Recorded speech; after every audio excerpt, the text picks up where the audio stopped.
Assalamualaikum warahmatullahi wabarakatuh. Saya Akila Pasirmawan dari SMK Telkom Purwokerto kelas 10 PPLG 4 absen 6 akan memberitahu kalian apa itu Unipin. Di dalamnya berisi tentang pengenalan, sejarah, event dan komunitas, prestasi dan pencapaian, dan pada akhirnya penutupan. Yang pertama, pengenalan. Unipin atau Universal Pin adalah sebuah platform penyedia konten digital yang didirikan pada tahun 2009. Unipin tersedia di lebih dari 30 negara dan memiliki 7 juta pengguna aktif.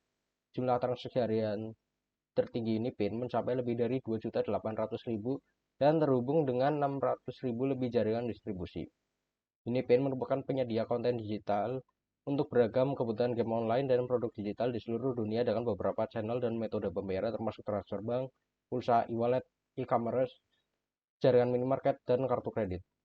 Yang kedua, sejarah. Ide pendirian Unipin tercetus pada tahun 2009 oleh Asadi Ang saat dirinya terdorong untuk mencari solusi atas permasalahan untuk bisa menyatukan pembayaran dari berbagai game online. Setelah melalui proses riset dan pengembangan dalam hal bisnis dan teknologi, Unipin kemudian secara resmi diluncurkan pada tahun 2011. Nama Unipin adalah singkatan dari Universal Pin yang dimaknai sebagai satu pin yang bisa dipakai mengakses semua game. Pada Juli 2011, Unipin yang berada di bawah naungan PT 24 Jam Online mengumumkan terjalinnya kerjasama dengan PT Indomarko Prismatama.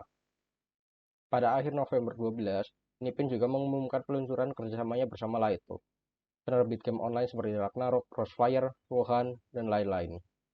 Pada tahun 2017, Unipin berkolaborasi dengan Lembaga Pendidikan Indonesia untuk mengadakan seminar terkait industri game di kampus-kampus terkemuka, seperti Universitas Multimedia Nusantara, Universitas Binus, Universitas Pelita Harapan, dan lain-lain. Pada tahun yang sama, Unipin juga menjalin kolaborasi dengan Moonton, penerbit game Mobile Legends Bang atau MLBB. Pada 2018, Unipin mulai melakukan ekspansi ke negara Asia Tenggara lain. Pada tahun 2019, Unipin resmi menggandeng berbagai platform e-commerce terkemuka di Indonesia, seperti Tokopedia, Lazada, Blibli, dan lain-lain. Pada tahun yang sama, Unipin menjalin kerjasama eksklusif dengan jaringan minimarket terkemuka di Malaysia, KK Supermarket. Pada September 2019, Unipin bersama dengan Kementerian Pariwisata menandatangani perjanjian partnership co-branding Unipin dan Wonderful Indonesia yang bertujuan untuk mempromosikan band Indonesia ke pasar global. Pada tahun 2020, Asadi Ang selaku co-founder dan CEO Unipin resmi dilantik sebagai pengurus besar e-sport Indonesia di bawah naungan KONI. Setelah ekspansi di Indonesia dan Malaysia, Unipin mengumumkan kemitraannya dengan 7-Eleven, jaringan toserba yang mempunyai lebih dari 3.000 cabang di Filipina pada Oktober 2020. Sebelumnya, pada September 2020, Unipin juga mempublikasikan kerjasama strategisnya dengan ShopeePay yang diikuti dengan kolaborasi strategis dengan Grab yang menghadirkan produk-produk Unipin di aplikasi masing-masing.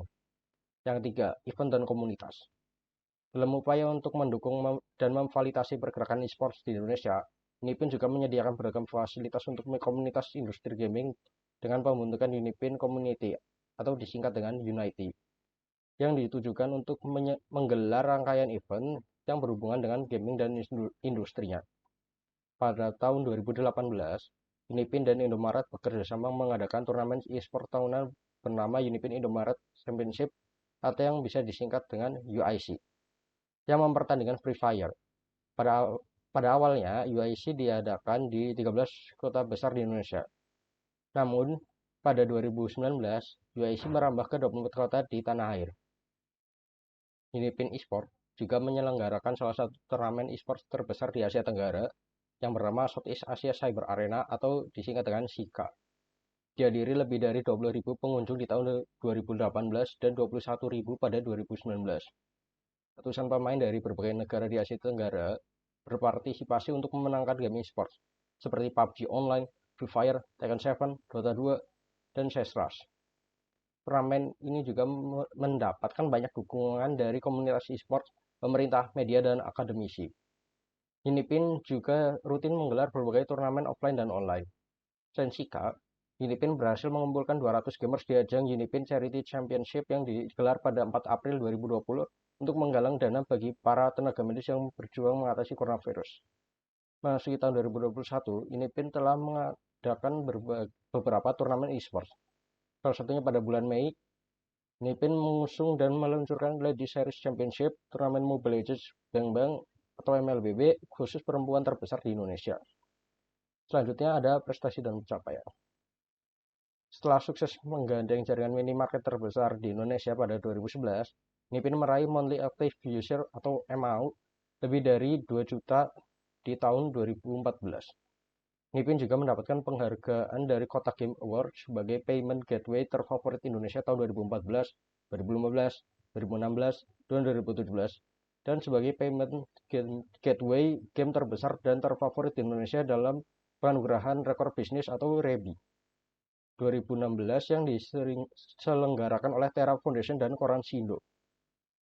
Memasuki tahun 2020, Nipin telah memiliki lebih dari 7 juta pengguna aktif, berpartner dengan lebih dari 10.000 judul game, dan merambah masuk ke lebih dari 30 negara yang tersebar di seluruh dunia. Pada akhirnya ada perayaan ulang tahun ke-11. Pada ulang tahun ke-11, Nipin memperkenalkan chatbot Yuna untuk membantu transaksi para gamer. Nipin dalam perayaan ulang tahunnya yang ke-11 ikut meluncurkan fitur baru berupa chatbot yang diberi nama Yuna atau Your Unipin Assistant. Luncuran Yuna sendiri dilakukan bersama dengan siaran langsung selama 11 jam di channel YouTube Unipin Gaming. Ceritakan, Yuna merupakan seorang gadis berdarah campuran antara elf dan manusia yang berasal dari masa depan. Pada akhirnya kita memasuki penutupan. Terima kasih, saya mohon maaf bila ada kesalahan dalam kekurangan atau mohon maaf sekali lagi. Saya mohon maaf bila ada kesalahan atau kekurangan dalam uraian saya. Jika ada yang ingin menambahkan bisa tulis di kolom komentar. Sekian dari saya, terima kasih.